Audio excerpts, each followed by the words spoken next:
নমস্কার বন্ধুরা, শিবু রান্নাঘর থেকে সবাইকে স্বাগত জানিয়ে আজকে আরেকটা নতুন ভিডিও নিয়ে এলাম। এটাও সেই ঘরে থাকা উপকরণ দিয়েই করছি, ঝটপট একটা রেসিপি। সন্ধ্যেবেলা চা কফির সাথেও সুন্দর লাগে, আবার বাচ্চাদের টিফিনেও দিলে টিফিন বক্স খালি হয়ে বাড়ি ফিরবে, কি বাড়িতে হঠাৎ গেস্ট চলে এলো এই প্রিপারেশনটা করে সার্ভ করা যায়, খুব ভালো লাগে।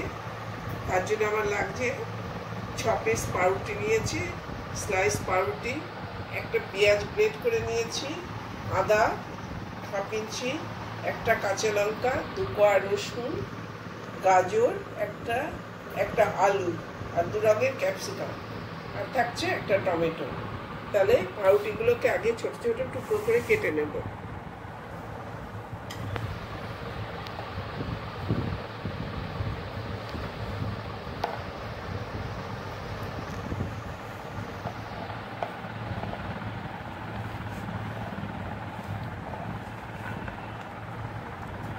হয়ে গেল আমার পাউরুটিটা কাটা। এবার পরের স্টেপটা এক্ষুনি রেডি করছি। তুমি গ্যাস জ্বালিয়ে একটা কড়াই বসিয়ে নিলাম,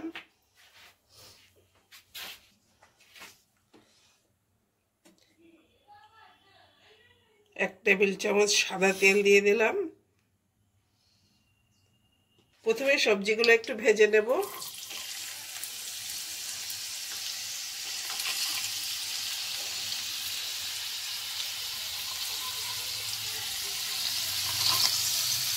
আলু আর গাজরটা একটু সময় বেশি লাগে, সেই জন্য আলু আর গাজরটা আগে একটু ভেজে নিচ্ছি। নুন দিয়ে দিচ্ছি, তাহলে তাড়াতাড়ি নরম হয়ে যাবে। এবার আদাটা দিয়ে দিচ্ছি। এবারে সব সবজিগুলো দিয়ে দিলাম।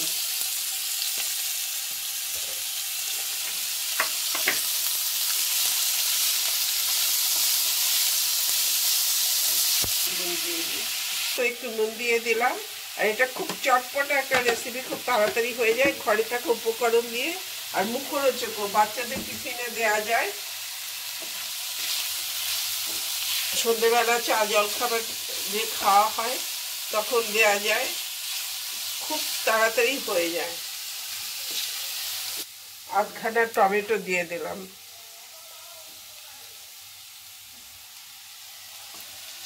তাহলে কি হবে, ঝাল নোনতা টক মিষ্টি স্বাদ হবে, খুব ভালো লাগবে। নুনটাকে ব্যালেন্স করার জন্য একটু চিনি দিয়ে দিলাম। এবার একটু ধনেপাতা দিয়ে দিলাম, আর কিছুই না, একটু স্বাদটা ভালো হয় সেই জন্য।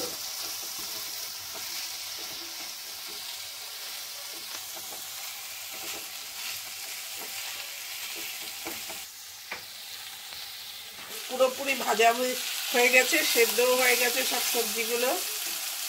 এবার নামিয়ে নিচ্ছি, নিয়ে একটা ফ্রাইং প্যান বসিয়ে দিচ্ছি। একটু 1 ইঞ্চি মতো একটু বাটার দিয়ে দিলাম, দিলে তাই এই জন্য একটুখানি সাদা তেল দিয়ে নিচ্ছি।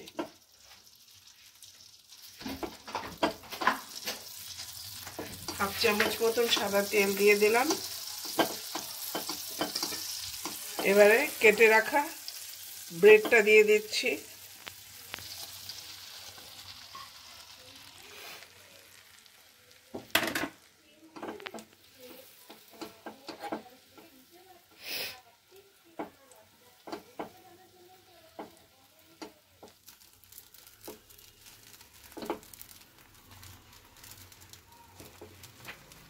হয়ে গেছে আমার পাউরুটিটা। আবার এই কড়াইটা বসিয়ে দিলাম, সবজির কড়াইটা। এবার এর মধ্যে এই পাউরুটিগুলো দিয়ে দেব। হ্যাঁ বন্ধুরা, দেখুন কিরকম লোভনীয় হয়েছে। বাচ্চাদের তো একদম প্রত্যেকের কাছেই লোভনীয়, আর গন্ধটাও সেরকম বেরিয়েছে। গন্ধটা আপনাদের শোকাতে পারলে ভালো লাগবে, কিন্তু সেটা তো পারবো না। নিজেরা ঘরে করে দেখবেন, সুন্দর গন্ধ লাগছে।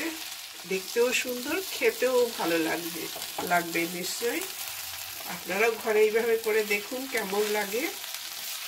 সব সবজি ঘরে থাকে, বাটারও সকলের থাকে ঘরে, সাদা তেল আছে, সব কিছুই আছে, তাহলে কোনো অসুবিধে হয় না।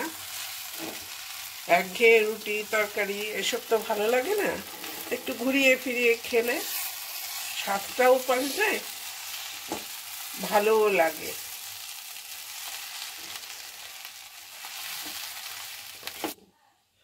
ঘরে থাকা উপকরণ দিয়ে ব্রেড স্ন্যাক্স, সকালে জলখাবারে, বিকেলের টিফিনে, কি বাচ্চাদের বয়স্কদেরও টিফিন বক্সে যাবে, বক্স ফাঁকা হয়ে ফিরে আসবে, কখনো ভর্তি আসবে না, একদম ফাঁকা হয়ে ফিরে আসবে, সুন্দর খেতে লাগে।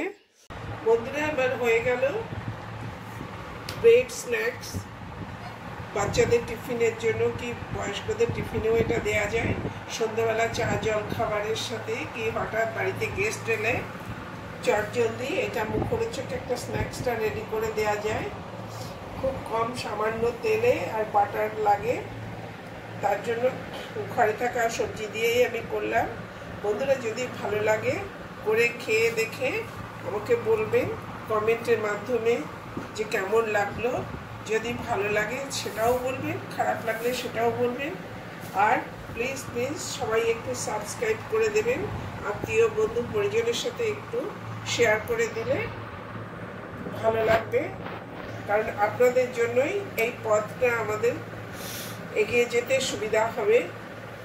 তাহলে একটু সবাইকে শেয়ার করে দেবেন, আর পাশের বেল আইকনটা প্রেস করে দিলে আমার পরবর্তী ভিডিও নোটিফিকেশন সকলের আগে আপনাদের কাছে চলে যাবে।